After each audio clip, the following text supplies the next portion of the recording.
I think there's kind of two big categories of harms here that just have to be addressed differently. There's a set of harms related to gambling, right? Like Yeah. some people become addicted to gambling, and I think these prediction markets are set up such that people could develop that kind of problem.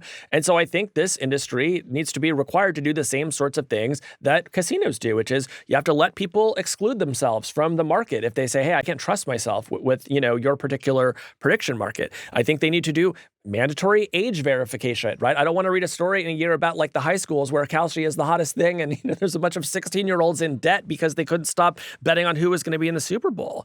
And then I think we probably need to have some limits around advertising. I don't think blanketing the world in advertisements for gambling is like going to lead us to a good place.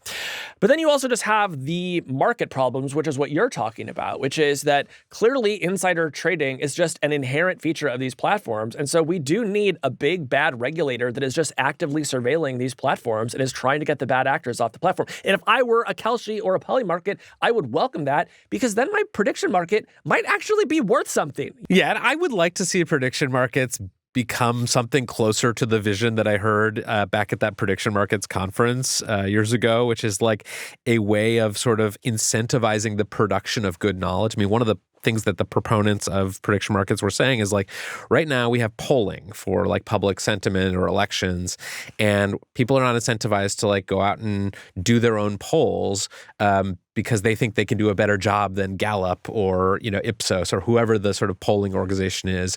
But if you have prediction markets where people are like incentivized to go out there, like do their own polling, do their own research because it might help them make money, that's going to create like a more flourishing system. And like, I would just like to see that kind of thing happen. But it seems, like what we're getting actually is just people just betting on the military operations that they're involved in. And, yeah.